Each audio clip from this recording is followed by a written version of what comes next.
भक्तजनों, आज आप सुनेंगे कार्तिक मास का महत्म्य कथा। सात भावना ने कहा, हे प्रभु, आप तो सभी काल में व्यापक है और सभी काल आपके आगे समान है। फिर यह कार्तिक मास ही सभी मासों में श्रेष्ठ क्यों है?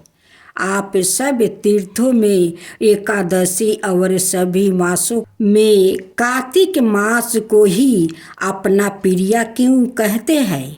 इसका कारण बताइए। भगवान श्री कृष्ण ने कहा, हे भामिनी, तुमने बहुत अच्छा प्रश्न किया है। मैं तुम्हें इसका उत्तर देता हूँ। ध्यान पूर्वक सुनो। इसी प्रकार एक बार महाराज बेन के पुत्र राजा पृथु ने प्रश्न के उत्तर में देव ऋषि नारद से प्रश्न किया था और जिसका उत्तर देते हुए नारद जी ने उसे कार्तिक मास की महिमा बताते हुए कहा, हे राजन, एक समय शंख नाम का एक राक्षस बहुत बलवान एवं अत्याचारी हो गया था। इसके अत्याचारों से तीनों लोकों में तराही तराही मच गई। उस शंखासुर ने स्वर्ग में निवास करने वाले देवताओं पर विजय प्राप्ति कर इंद्रादि देवताओं और लोकपालों के अधिकारों को छीन लिया। उससे भयभीत होकर समस्त देवता अपने परिवार के सदस्यों के साथ सुमेरु पर्वत की गुफाओं में बहुत दिनों तक छिपे रहे।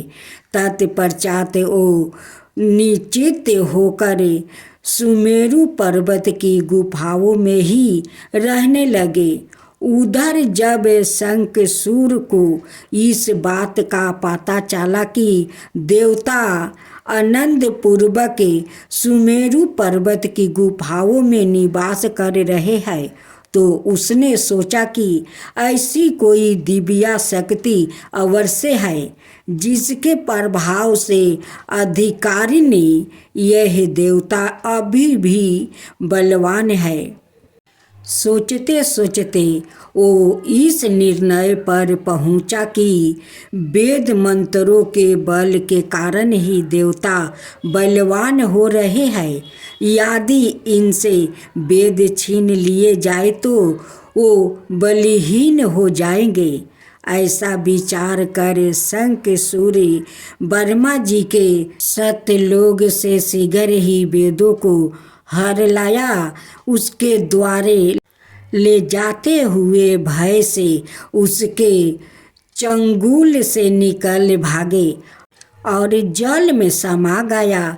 शंखासुर ने वेद मंत्रों और बीज मंत्रों को ढूंढते हुए सागर में प्रवेश किया, परंतु ना तो उसको वेद मंत्र मिले और ना ही बीज मंत्र।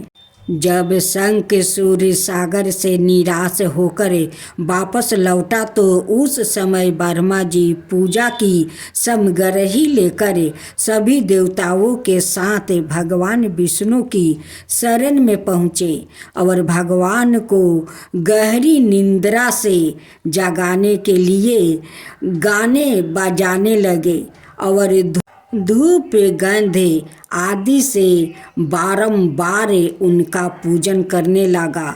धूप दीप नैवेद्य आदि अर्पित किए जाने पर भगवान की निंद्रा टूटी और वो देवताओं सहित ब्रह्मा जी को अपना पूजा करते हुए देखकर बहुत प्रसन्न हुआ और कहने लगे कि मैं आप लोग के इस कीर्तन एवं मंगलचारण से बहुत प्रसन्न हूँ। आप अपना अभिष्ट वरदान मांगिए, मैं अवश्य प्रदान करूँगा। जो मनुष्य आश्विन शुक्ला की एकादशी से देवोत्थान एकादशी तक ब्रह्म मुहूर्त में उठकर मेरी पूजा करेंगे। उन्हें तुम्हारी ही भांति मेरे प्रसन्न होने के कारण सुख की प्राप्ति होगी।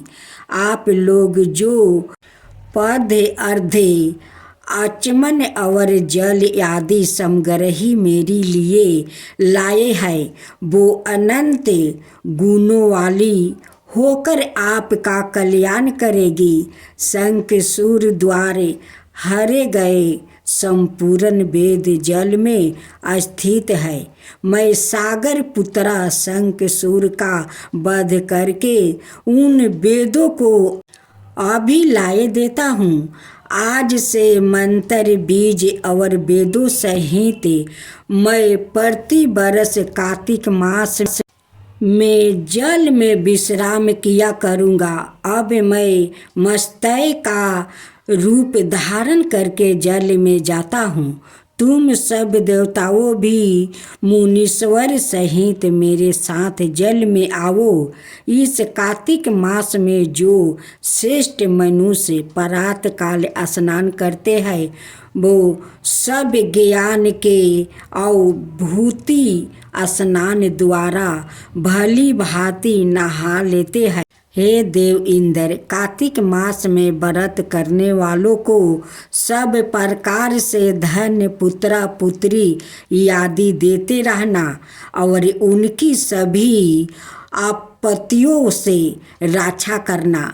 हे धनपति कुबेर, मेरी आज्ञा के अनुसार तुम उनके धन धनाय की वृद्धि करना, क्योंकि इस प्रकार का आचरण करने वाला मनुष्य मेरे रूप धारण करके जीवन मुक्त हो जाता है।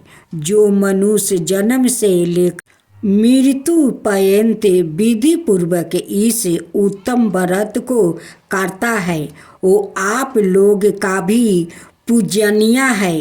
कार्तिक शुक्ल पक्ष की एकादशी तिथि को तुम लोग ने मुझे जगाया है, इसलिए यह तिथि मेरे लिए अत्यंत प्रतिदयानी और मनानी है। हे देवताओं, यह दोनों व्रत नियम पूर्वक करने से मनुष्य मेरा सान्निध्य प्राप्ति कर लेते हैं। इन व्रतों को करने से जो फल मिलता है वो अन्य किसी व्रत से नहीं मिलता। अंत प्रत्येक मनुष्य को सुखी और निरोग रहने के लिए कार्तिक महात्म्य और एकादशी की कथा सुनते हुए उपयोग के नियमों का पालन करना चाहिए।